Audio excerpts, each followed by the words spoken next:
सनातन धर्म प्रेमी मित्रों, हर हर महादेव, जय मां अम्बे। मैं ज्योतिषाचार्य पंडित राजीव पाठक। मित्रों, आज हम चर्चा करेंगे कि मनुष्य जीवन में समय का क्या महत्व है। यह समय आप सभी लोग जानते हैं कि राजा को पल भर में रंक बना देता है और रंक को भी पल भर में राजा बना देता है। जी मित्रों, इस सृष्टि में समय से बलवान कुछ भी नहीं है। हम सनातन धर्म के अंतर्गत कोई भी कर्म करते हैं तो समय शुद्धि पे विचार करते हैं। जैसे कि हम लोग सर्वप्रथम क्या करते हैं, तदेव लग्नम सुदिनम तदेव ताराबलं चंद्रबलं तदेव विद्याबलं दैवबलं तदेव लक्ष्मीपते तेऽङ्घ्रियुगं स्मरामि लक्ष्मीपते तेऽङ्घ्रियुगं स्मरामि। प्रिय मित्रों, समय अमूल्य धरोहर स्वरूप है।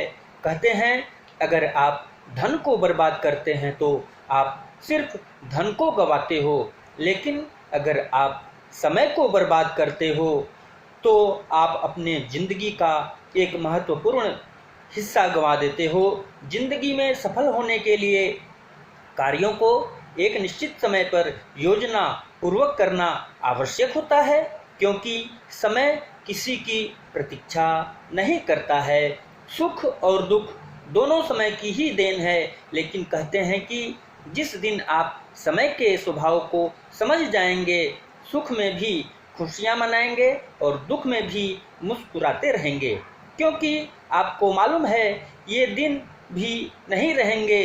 तो इस दिन इसी तरह से आप व्यर्थ की चिंता में समय बर्बाद ना करके दुख और सुख दोनों में मन को स्थिर रखते हुए मन की शांति प्राप्त कर सकते हैं, क्योंकि बुरी से बुरी स्थिति में भी कुछ सकारात्मक जरूर होता है। यहाँ तक कि एक बंद पड़ी हुई घड़ी दिन रात में 2 बार यही समय प्रदर्शित करती है।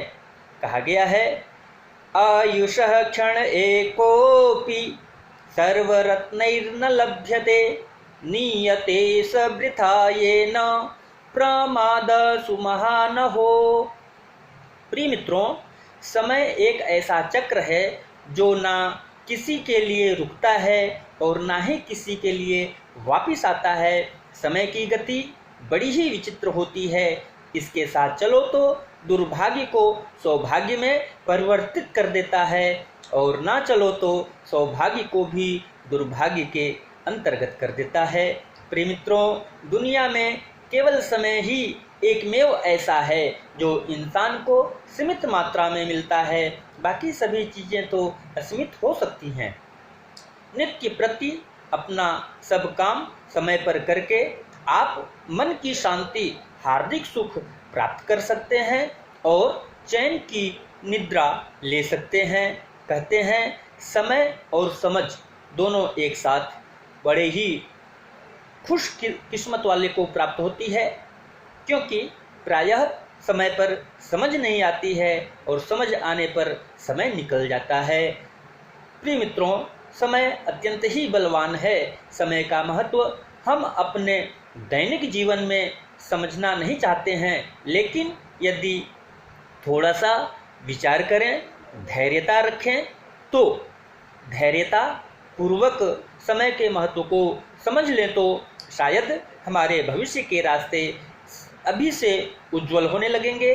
समय मनुष्य को अनुशासन का महत्व भी सिखाता है। ईश्वर एक बार एक ही क्षण देता है और दूसरा क्षण देने से पहले उसको छीन लेता है। उचित अवसर पर उचित कार्य पूर्ण कर लेना चाहिए। जो लोग आज का काम कल के ऊपर और कल का काम परसों के ऊपर टालते हैं, वे एक प्रकार से अपने लिए जंजाल खड़ा कर देते हैं। मरण को टालते टालते एक दिन सचमुच मरण आ ही जाता है। मित्रों, जो व्यक्ति उपयुक्त समय पर कार्य नहीं करता वह समय को नष्ट करते चला जाता है। एक दिन ऐसा आता है जबकि समय ही उस व्यक्ति को नष्ट कर देता है। देख लीजिए, जो छात्र पढ़ने के समय नहीं पढ़ते वे परिणाम आने पर रोते रहते हैं। समय सम्मान मांगता है, इसीलिए कबीर जी ने कहा है, उनकी पंक्ति याद आती है, काल करे सो आज कर, आज करे सो अब, पल में परलय होगा, बहुरी करेगा कब। प्रिय मित्रों, जो व्यक्ति समय का सम्मान करना जानता है वह अपनी शक्ति को कई गुना बढ़ा लेता है। यदि सभी गाड़ियां अपने निश्चित समय से चलने लगे तो इस देश में कितनी कुशलता बढ़ जाएगी। यदि कार्यालय के कार्य ठीक समय पर संपन्न होने लगें तो कर्मचारी समय के पाबंद हो जाएं तो सब कार्य सुविधापूर्वक होने लगेंगे। यदि रोगी को समय से दवाई दी जाए तो उसकी मौत नहीं हो सकती है, वह स्वास्थ्य लाभ ले सकता है। सृष्टि का यह चक्र कितना नियमित है, कितना समय का पाबंद है। यदि एक भी दिन धरती अपनी धुरी पर घूमने में देरी कर जाए तो परिणाम क्या होगा आप सभी लोग समझ सकते हैं। मित्रों, विनाश महाविनाश, अतः हमें समय की महत्ता को समझते हुए अपने दैनिक दिनचर्या के अंतर्गत प्लानिंग पूर्वक, चिंतन मनन पूर्वक कार्य करना चाहिए और प्राकृतिक ऊर्जा का लाभ लेते हुए जीवन को सफल बनाना चाहिए। इन्हीं कामनाओं के साथ आप लोगों से विदा लेते हैं। पुनः इसी तरह से दिव्य चर्चाओं को लेकर के आप लोगों के समक्ष उपस्थित होंगे। प्रिय मित्रों, अगर आप लोग अभी तक मेरे चैनल को सब्सक्राइब नहीं किए हैं तो आप सब्सक्राइब कर लें ताकि मेरे द्वारा दिया गया प्रोग्राम आप तक पहले पहुँचे और आप उसे देखें, समझें और अपने जीवन में अपना करके जीवन सफल बनावें। धन्यवाद। हर हर महादेव। जय माँ अम्बे।